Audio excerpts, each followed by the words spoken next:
We now go to the next agenda. It's a keynote address. The topic of the keynote is inflation, geopolitics, and gold demand. The address would be delivered by Dr. Taimur Baig, Managing Director and Chief Economist, DBS Group Research. Taimur Baig, PhD, heads global economic as well as macro strategy for interest rate, credit, and currency at DBS Group Research. He also advises the bank on risk management and investment strategy.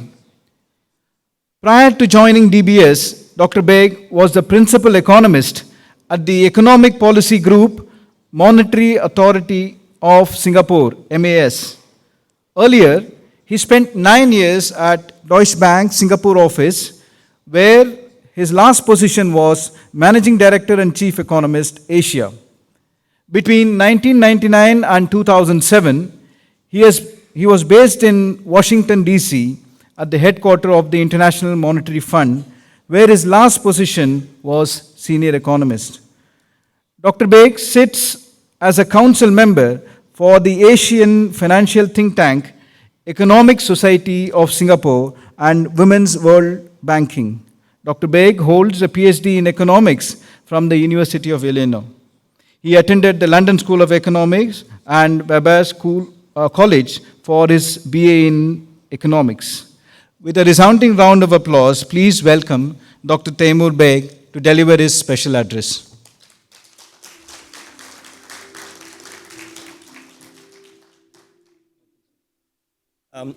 Good morning, everybody. I can see that there are more people outside than inside, so I'm trying to make it worth your while. Thank you for sticking around, but clearly exciting networking opportunities outside. Thank you, Shaukai, for inviting me to this event. Quick side note, I have a podcast that I have been running for the last 3 years.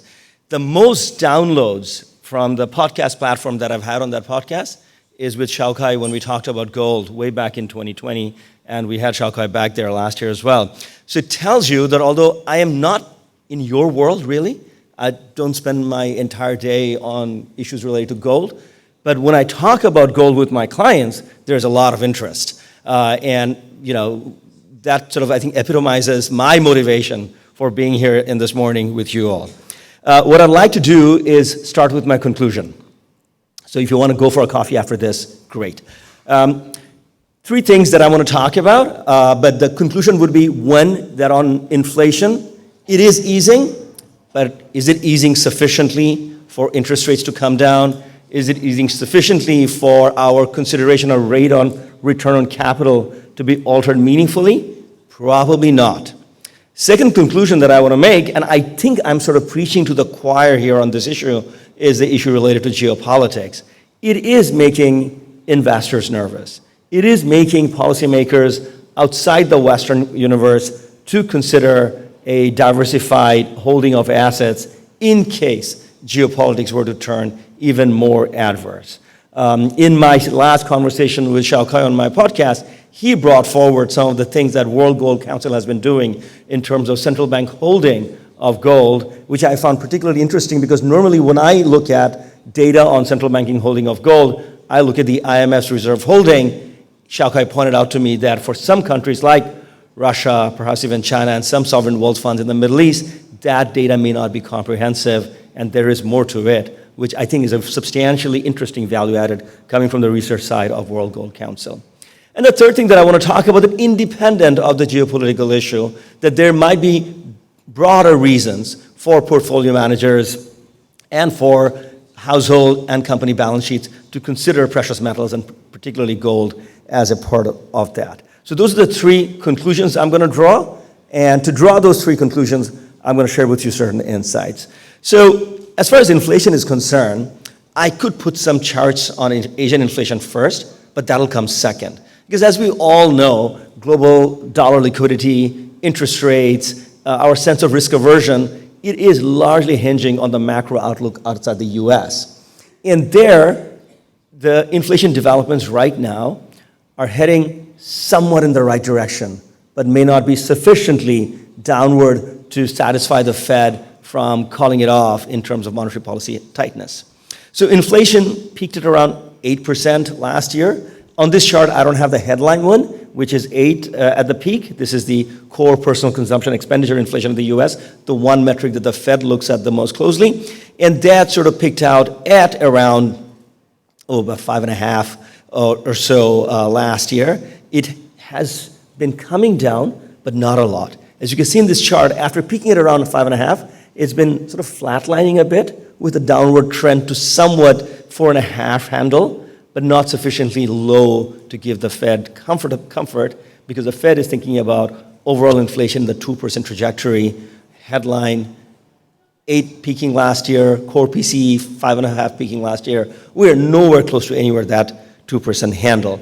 And the other thing that correlates very well with some degree of lead is what the manufacturers are seeing in terms of input prices. And there we see that ISM manufacturing survey shows that prices have come down a lot, but they seem to be bouncing back up a little bit, which again makes policymakers a bit nervous with respect to the inflation outlook.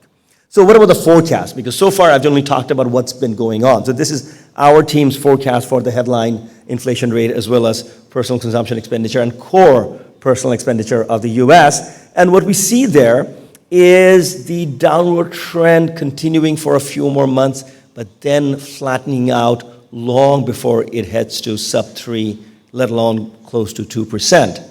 So if we are going to live in a world over the next 12 to 18 month horizon where inflation is turning out to be a bit stickier than hoped for, then the chances of substantial interest rate cut, the chances of significant monetary accommodation, just as the world economy slows, goes down substantially. Now, this is a wedge between the markets and the underlying likely reality. If you look at the fixed income market around the world, expectation is inflation is a problem, but not a very big problem for the medium term. Expectation is the Fed is almost done hiking and would most likely cut by the end of this year and substantially through the course of 2024. But if that sort of inflation that I'm showing you on the chart is indeed the path for the next 18 months, it would be exceptionally hard for the Fed to go out and cut inflation, cut interest rates substantially. Because it will be nowhere close to 2%. It might have to walk back some of its hawkish rhetoric about targeting 2% inflation, or it might want to use other metrics like jobs, like the overall economic trajectory as a justification to cut some interest rate. But surely, unless inflation comes down a lot, we may be living with a world of what we like to say, higher for longer. Now, inflation is not just a US story. We're sitting here in Singapore. Let's take a look at how inflation has been in the region over the past couple of years. So the red bar here is 2022. The gray bar is 2023 forecast. But that doesn't tell you the entire story. So what I have is also that black little dot on this chart. That's the cumulative inflation over the last 2.5 years. And that tells you how big an inflation hit has been for this region. Asia, by and large, has a couple of countries that tend to have mid to high single-digit inflation, countries like India, Indonesia, perhaps even Philippines. But beyond that, inflation is never a very big issue in this part of the world. Whether you're in Singapore, Hong Kong, or China, Korea, Taiwan, even Malaysia for that matter, inflation tends to be pretty low. But look at the shock that we've had to absorb over the last few years where cumulative inflation has been well into the double digits. We talk a lot about high inflation in the US. Yes, it has been very high. So look at cumulative inflation in the US over the last 2.5 years. It's close to 18%. That's that black little dot to the far right corner of the screen. Eurozone similarly, about 18% cumulative inflation. But look at India, 18% cumulative inflation, and then Philippines, 16%, and then the country, right here, Singapore, which is used to very, very low inflation, has experienced about 15% inflation over the last 2.5, 3 years. This is exceptionally high for people in a nation where inflation tends to hover around 2 to 3%. So this sort of inflation is very problematic for purchasing capacity, for people's sense of well-being, for people's cost of living. At DBS, we have data of more than 1 million Singaporeans' salaried account, their expenditure data, and from that we can see that people who make sort of, let's say, $2,500 or less a month, their expenditure, non-discretionary spending, spending on grocery bills, on transportation, on housing, has gone up by about 20% in the last couple of years. So inflation really hits the poorest the most. So when you go to India, when you go to Indonesia, it's obvious those who have the least amount of cash cushion, those who have the least amount of income are the most hurt by inflation. But even in Singapore, one of the richest societies in the world, the poorest have been hit the hardest by this surge of inflation over the last 3 years. So the bottom line is, don't think that authorities around the world are going to give up on their fight for inflation.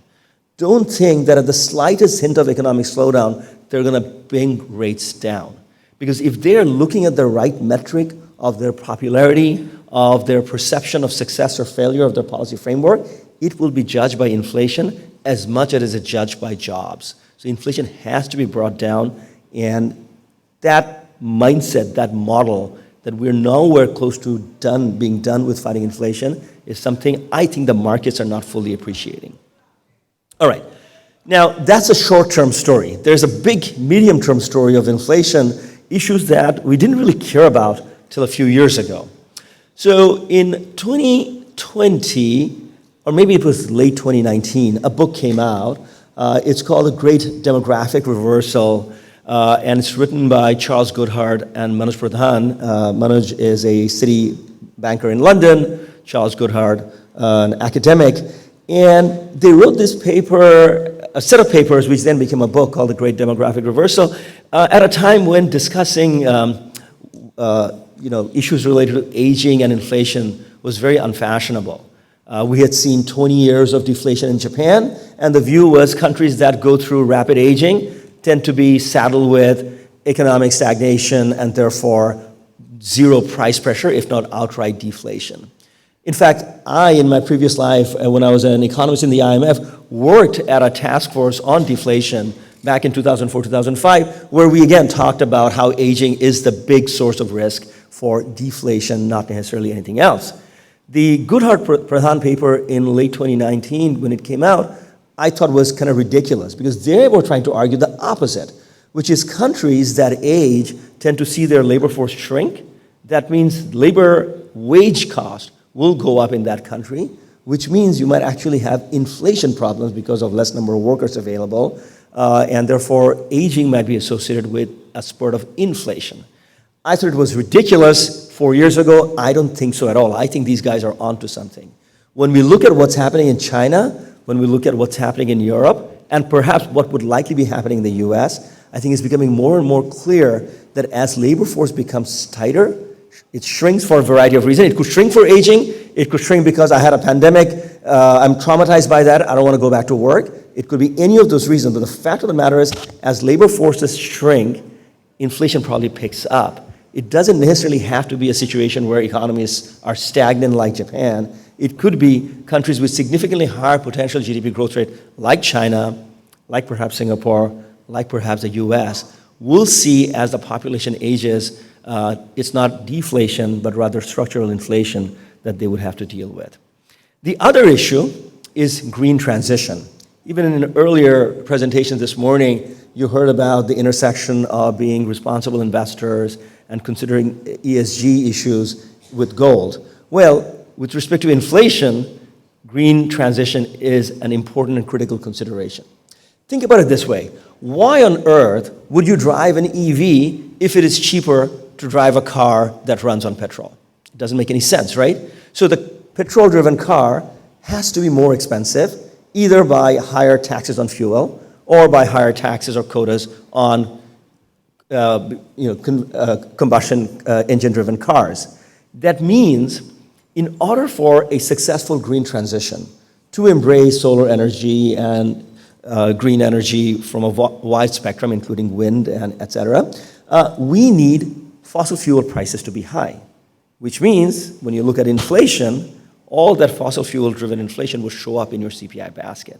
So similarly, for a wide range of issues, for example, the electric grid that we have, the roads we run, the building code that we have to absorb, in order for green transition to happen successfully, costs of non-green activities have to go up, And those things will start biting into the overall inflation outlook. So green transition, absolutely essential, but likely inflationary.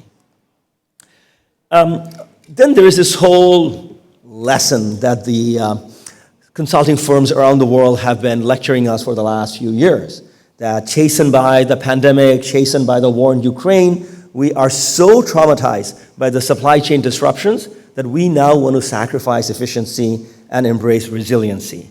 How are we going to do that? We're going to build multiple supply chains. We're going to have, not the cheapest sourcing, but the near sourcing and friend sourcing and close sourcing, et cetera, going on. And as those things happen, we will build redundant supply chains, which will cost a lot of money. We probably will not be looking for the best place to buy these things because we want to build nearby, because for that once-in-a-lifetime incident, we want to create long-term hedges. For better or for worse, that would cost a lot, and that would also likely be inflationary. And then there's geopolitics. I think a classic example of that is last year when, as soon as Russia's invasion of Ukraine took place, our perception on 2022 inflation changed fundamentally. You may recall, or at least I recall very quickly because I was on the forecasting end of the spectrum, that in early 2022, the general view around the world in terms of policymakers and market participants was we had a pretty good handle on inflation. It had gone up a lot in 2021 because of the pandemic. It was going to come down or moderate in 2022 because supply chains were normalizing, China was going to reopen, and energy-related supply disruptions were going to be handled. Then came the war in Ukraine, and immediately we saw a substantial rise in oil and food and other prices, and there were significant concerns about shipping as well. Well, seems like a long time ago today. I will show you some charts about how inflation related to commodities has been evolving, but that's just one more crazy strategic mistake by somebody else away before inflation becomes another issue. We are having this discussion right after the Shangri-La dialogue that happened, and you may have read in the papers yesterday and today about the sort of vitriolic exchanges we saw among the great powers of the world. So geopolitics remains to the fore, and its impact on globalization and the movement of goods and services remains massive. And that disruption, again, has to be something that remains a constant as opposed to something that we worry about once in a blue moon. So between aging, our perspective on inflation is being changed fundamentally. Green transition, we don't think about the green inflation part a lot, but we need to think about that. Then there's the issue of resiliency versus efficiency that we are hearing on a daily basis. All corporate boardrooms, all governments are wedded into this. My view is that this, for better or for worse, one thing we can say for sure will be inflationary. And then there is the perennial consideration around geopolitics. So let's expand on the geopolitics issue a bit. And again, if you want to hear a greater discussion on this, you should listen to the podcast that I did with Shaukai. US dollar weaponization. Now, the recent memories, of course, the sanctions against the Russians in terms of their central bank reserves, which are held in various accounts in the Bank of England and the Federal Reserve, in various central banks in Europe, and a lot of those reserves are now frozen, and the Russians, cannot access that, although that is the assets of the Russian government. But that is just frozen. What about the seizing part? We are hearing discussion that there could be arguments made that some of these frozen assets should be seized by the authorities and given as reparation to the Ukrainians or elsewhere. But that's still discussion. But there is a more concrete example where an adversarial country's reserves have been frozen and seized. That's Afghanistan. After the US withdrew from Afghanistan and Taliban took over, the multi-billion-dollar deposits that the Central Bank of Afghanistan had in the Federal Reserve in New York were not only frozen, but a substantial chunk of that has been seized as reparation for the 2001 victims of terrorism. So that's a classic example where you can see that there are avenues where the Western authorities can go further than just freezing assets, which may be unfrozen when things normalize, but no, some of it will already be gone because of courts seizing those assets and distributing to other people. So US dollar weaponization around that is already a tried and tested case for countries that do have US dollar assets to be a bit worried about. And beyond that, the issue related to the SWIFT network and the entities list and sanctions. around the usage of US dollar. I think no country has faced that more than Iran, but I think the Russians are getting a very quick and bitter and substantial taste of that medicine as well. Then there is the other side of the spectrum. So one side is the Americans and the Europeans, using hard currency as the reserve currency, as a weapon in various geopolitical dynamic. But then there is the pull factor. Why should you use something else other than, say, euro or US dollar? And that's where China's external strategy comes in. Again, I really don't think I need to give you a long lecture on this. I think most of you are very well aware of the various developments that are happening in China. But one cool example.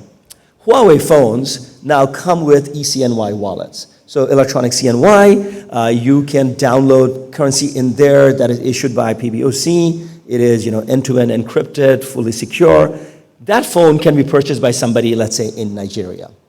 And that person can buy something on Alibaba's platform using that phone's e-wallet. So they will pay somebody in China in RMB. They're sitting in Nigeria. So this is the brave new world. Somebody sitting outside of China can transact with a Chinese entity or an individual using RMB and get that good delivered to them in their own country. This is very problematic for the Central Bank of Nigeria because it has capital controls on how currencies move in and out of the country. But technology and its disruptive nature and the way the Chinese are pursuing e-wallets and eCNY could create a dent around that and could create more motivation for countries and individuals to want to hold something else. See, the issue with trade is that by and large, all trade is denominated in US dollar. We are talking about precious metals. They are quoted in US dollars. But if we are finding technological solutions through e-wallets, through blockchain-based or non-bank-based systems of payments, given that China is the largest exporter in the world, people who do engage with substantial trade with China may find it in their own interest for all the other factors that I mentioned to start using these sort of alternative means. Similarly, you've seen in recent months countries in the Middle East coming to agreements with China that commodity-related trading could be invoiced in non-US dollar, perhaps in RMB. And then all of these issues related to Belt and Road and all the infrastructure that China is building around the world. A lot of the first generation loans under Belt and Road were also denominated in US dollar. I would like to hypothesize that going forward, the countries which want to refinance those loans, the countries that want to continue trading with China, stay on China's good books, would be incentivized to sign new loan agreements, swapping some of those dollar obligations into RMB obligations. So again, there is a host of things taking place around the world, perhaps centered around the West versus non-West rivalry, or you can boil it down to US versus China rivalry, but we are all affected. And in the past, these sort of rivalries did not necessarily make us second guess our holding of US dollar assets, our holding of alternative assets, but that's certainly changing. Again, this is just not observations. This is now borne out into the data in the last 18 months or so. We have seen central banks and sovereign wealth funds definitely expressing these sort of thinking in their purchase behavior and in their portfolio allocations. All right, so gold in economics and finance. As you can see, if you base all these prices to about 2000 and see the percentage change over the last decade or so, gold is about 100% higher than it was 13 years ago. But the rest of the commodity space is actually not showing very good signs of health. Global growth is slowing. China's recovery has been somewhat underwhelming. As a result, copper prices are basically where today, what they were way back in 2010. Same thing with oil. We talk a lot about, oh my God, oil might be going to 100 if Saudi Arabia cuts production. But oil was 140 in 2008. So we have dealt with $100, $120, $130 oil for 15 years. So if you look at real price of oil compared to the bad old days of 1970s, oil is like 60, 70% lower than them. So the bottom line is that wide range of commodities are in rather distressed situation as we speak, and we're heading into a world of further slowing of growth perhaps in the West and high interest rates staying high for a while for the arguments that I was making earlier. So around this scenario, where inflation remains somewhat high, interest rate remains somewhat high, Gold should not be trading at 2,000. Gold should be much, much lower. But somehow it's not. I mean, look at this chart of real interest rates in the US and gold. Given where US real interest rates are now, gold should be really in the $1,100, $1,200 range. Why on earth is gold hanging around at 2,000? Again, shout out for my podcast with Shaukai. But look, it's obvious that it is not just driven by the return or the yield you may get on an alternative asset. If that were the case, gold should be crashing. But we are not just talking about short-term return on US Treasury bills. We're talking about not having any return on your capital if your capital gets seized if it is denominated in US dollar. That's their motivation for buying gold. Sovereign wealth funds, similarly, are also finding that it is one of those liquid, fungible assets that is sort of makes sense to hold, makes sense to put in your portfolio, even though you will not get any nominal return out of that. We heard earlier about China being one of the largest gold markets in the world. Let's not forget about India. And India this year is slated to grow by around 6%. We're seeing a lot of positive consumer sentiment there. So I would like to again bet that this jewelry season, as we head into the wedding and the festivals in the second half of this year, would show that it's not just the Chinese, but the Indians are also very big buyers and makers of marginal price support for gold. And then we are seeing a lot of interesting things happening around fintech. DBS, my bank, has gold loan operations in India because of gold hanging around at $2,000 per ounce, which in rupee terms is at an all-time high. The collateral value of gold has gone up a lot, and banks like DBS and others are using that as a source of intermediation for Indian customers. The business is doing extremely well, and the plan is to sort of extend that sort of business elsewhere, and I'm sure there are many web apps and e-commerce platforms in China who do similar things as well. So I think that the past decades, macroeconomic developments in isolation would not necessarily suggest that we should have a very buoyant market for gold for the next decade. But the past decade's geopolitical developments and technological developments tell you that it's not always all macro, and it's not always about the real differential. When you have seismic tail risks like pandemics and wars begin to manifest with high degree of frequency, investors, central banks, regulators, everybody's considerations change far beyond the short-term yield consideration and more about long-term geostrategic considerations. And that's where we are right now. So you may have clever macroeconomists coming and telling you that gold is a short, and you may have geopolitical analysts coming you and telling you that gold is going to be a core part of many countries' portfolio for the rest of our lifetime. I think the latter is more likely to be correct. I will end on that note. Thank you very much. Thank you.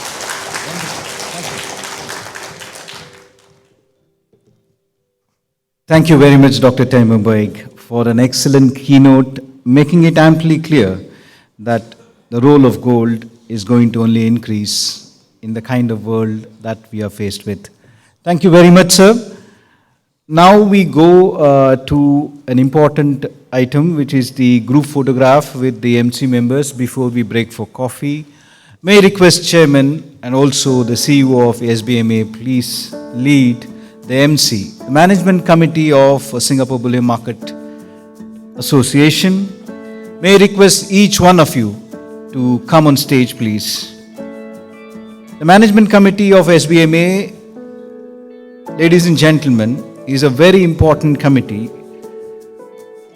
It's a committee which shapes up the agenda of this conference, identifies the speakers, guides in all activities leading up to this date.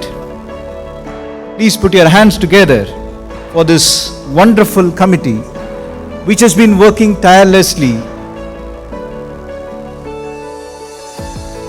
Every month they meet, they discuss several things. One of the important things is APPMC. Do we have all the MC members here?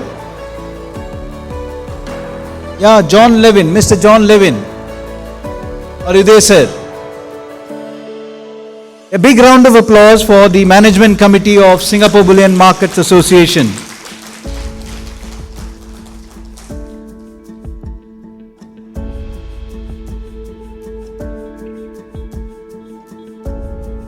Thank you very much. Yeah, big thumbs up. Yes. Thank you. Thank you very much. Excellent, sir. Congratulations. Thank you very much. Thank you very much. We have various groups here. We can use this opportunity for group photograph. The stage is open for group photographs. We have a big delegation from Thailand, from Malaysia, from Laos, Vietnam, Indonesia. The stage is yours, please. We can have group photograph, nice memories. Maybe Mr. Albert, we have Mr. John Levin here. Once again, one more. MC, please come one more. One more time. And after that, are we having other groups ready? Thank you. Thank you very much. Thank you. The next group, we have a big delegation from China. Maybe we should have a group photograph. Thank you. Thank you very much.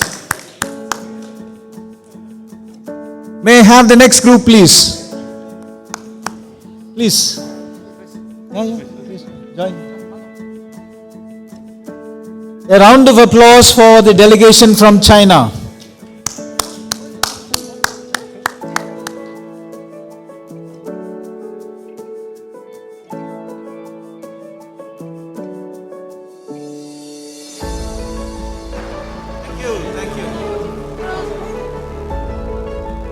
Thank you. Group from Malaysia, Yes. We have group from Malaysia, group from Thailand, Vietnam. Yes, sir. Malaysia, yes. Mr. Eamon Siong, is he there? Outside, networking. Where is he? Thank you. Any other group wants to use this opportunity for a group photograph? Vietnam? Indonesia is here, Thank you. Yes, Indonesia is here. Chairman, please stay with us for the group photograph with Indonesia. Yes. Thank you.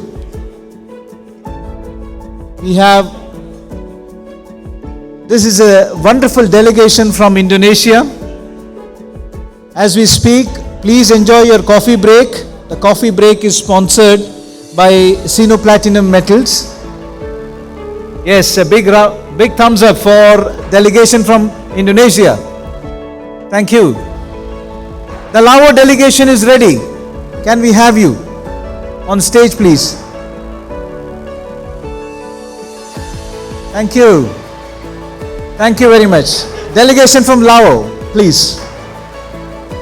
Then we will have Sino Platinum Metals after this. This is a delegation from Lao. Thank you.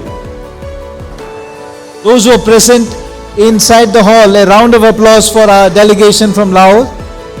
It's the first time we are having such a big gathering from Lao. A round of applause for.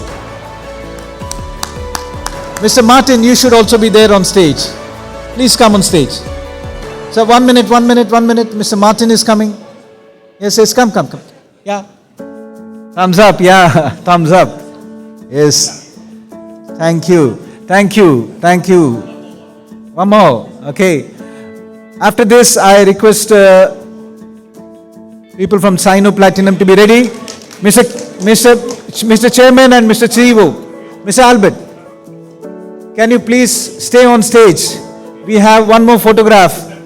Yes. Sino Platinum Metals is the networking sponsor, coffee break sponsor. We have with them here on stage. Vietnam delegation. We have for the first time SBV representatives here. Do we have Vietnam delegation? Thailand. Do we have Vietnam, Thailand? Vietnam is there. I can see Mr. Khan. Thank you very much, Chairman and CEO SBMA. We request your presence on stage for some more time. Thank you. Thank you very much. Yeah. Just one second. Yes, sir. Yeah. We have a very special delegation from Vietnam. We will finish with that, and then we will have Metlor on stage. It's so nice to see representative from State Bank of Vietnam with us. A big delegation from Vietnam. Thank you very much. Thank you very much. Wonderful. Can we have your applause for the delegation from Vietnam? Thumbs up, yeah. Next, Metlor is ready. Yeah, please come on stage. Yeah, Albert, Mr. Albert, you have to stay for some more time. Chairman, yeah. Who is going to be the next? Do we have Thailand here? Delegation from Thailand? Kun Pawan, yeah. Delegation from Thailand. Maybe after this, we will have a photograph. Delegation from Thailand. Yeah, we will, 1 minute. We will get everybody from Thailand. Yeah, please, we will wait. You don't want to miss. Team Metlor. Do we have Thailand delegation? Can we have them on stage? Thailand delegation. Yeah. Kun Pawan is here. Yeah. You are here, but the rest of the delegation. Delegation from India. UAE has a big delegation as well. Yeah, Thailand. Yes, come. Ready? Yeah. The delegation from Thailand. Delegation from Turkey. We have a sizable presence from Turkey. Thumbs up. Yeah. Cheer. Cheers. That's wonderful. Thank you.